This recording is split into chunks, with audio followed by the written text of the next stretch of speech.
सिक्किम की इन हरी भरी पहाड़ियों में, जहां बादल धरती को छूते हैं, एक छोटा सा गांव है, रूमटेक। यहां की हवाओं में एक कहानी बसती है, एक ऐसी कहानी जो हमें सिखाती है कि सपने कैसे हकीकत में बदलते हैं।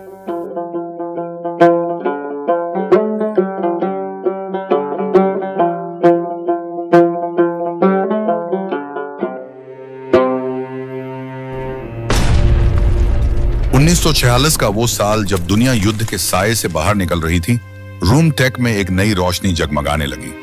शिक्षा की वो रोशनी जो सदियों से इस गांव से दूर थी। गांव के कुछ दूरदर्शी लोगों ने सोचा, क्यों न अपने बच्चों के लिए एक स्कूल बनाया जाए। लेकिन चुनौतियां थीं अपार। न तो पैसा था, न सामान, और न ही कोई शिक्षक।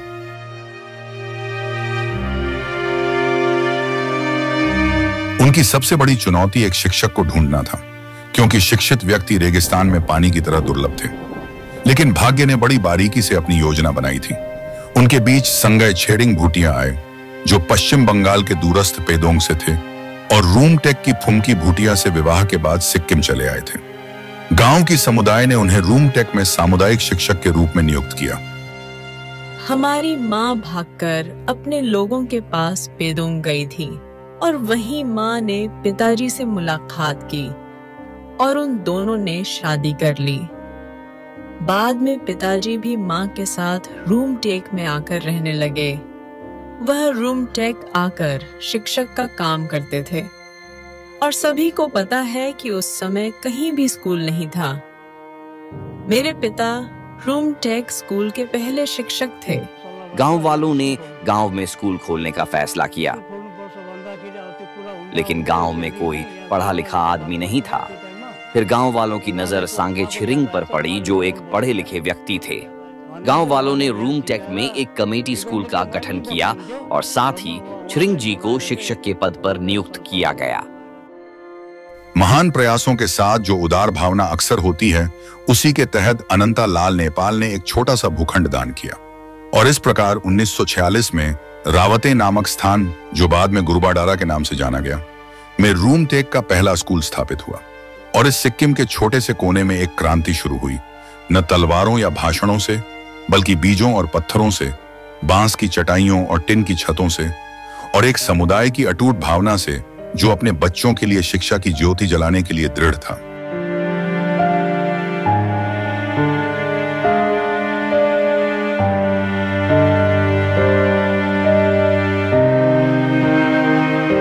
हमारे स्कूल में केवल 2 कमरे थे। इनमें बच्चों को अलग अलग कक्षाओं में पढ़ाया जाता था।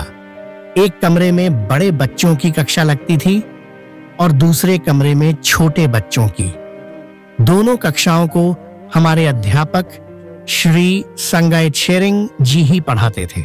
उस समय सैलरी के रूप में मेरे पिताजी को एक पाथी धान, कोदो और आटे का वार्षिक भत्ता मिलता था। मेरे पिताजी ने रूमटेक के सभी लोगों की आंखें खोल दी और मेरे पिताजी सांगे श्रिंग भूटिया इस रूमटेक स्कूल के पहले गुरुजी थे।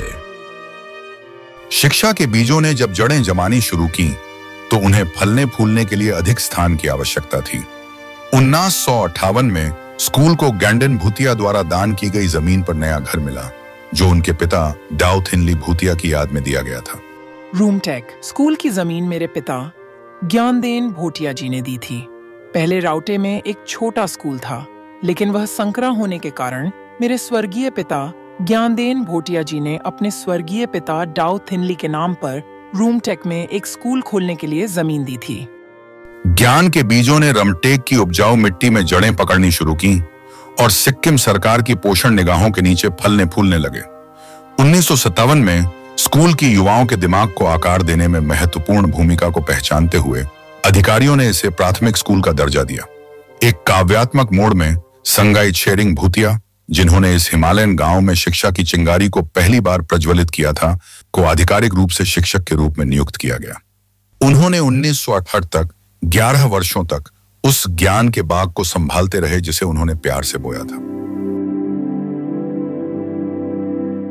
मौसम के बदलने के साथ ज्ञान के बढ़ते बागा की देखभाल करने के लिए नए रखवाले आए। डीएन साहा प्रधानाचार्य के रूप में कमान संभाली, जबकि दोरजी लामा को भूटिया भाषा शिक्षक के रूप में नियुक्त किया गया था। सरकार ने बढ़ती क्षमता को देखते हुए विभिन्न शिक्षा शाखाओं को पोषण देने के लिए अतिरिक्त शिक्षकों को नियुक्त किया। 1990 में दोरजी लामा को भारत सरकार द्वारा राष्ट्रीय शिक्षक पुरस्कार से सम्मानित किया गया था।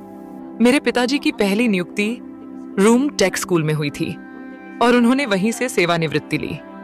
वे रूम टेक स्कूल में शिक्षक थे और उन्हें 5 सितंबर 1990 को भारत के राष्ट्रपति श्री रामस्वामी वेंकटरमण के हाथों राष्ट्रीय पुरस्कार से सम्मानित किया गया था।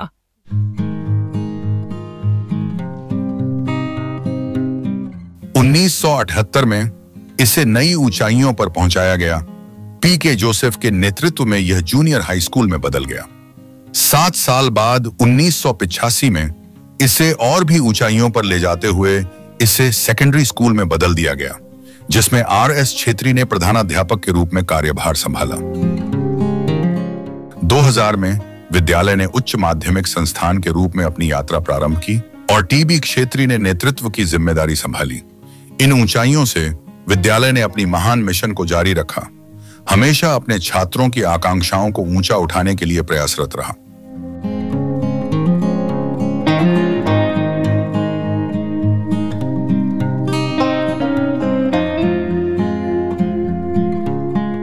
रूमटेक की पवित्र धरती पर स्कूल खुलने से अनेकों जिंदगियों को नई दिशा मिली और आज वे लोग ऊंचे ऊंचे पदों तक पहुंचने में सफल हुए हैं। मुझे हमारे स्कूल के बीते हुए दिन याद आते हैं, जब हम कट्टूस के बीजों से खेलते थे, पेड़ों के नीचे बैठकर पढ़ते थे और जिंदगी की राहों पर अपने सपनों को सजोते थे।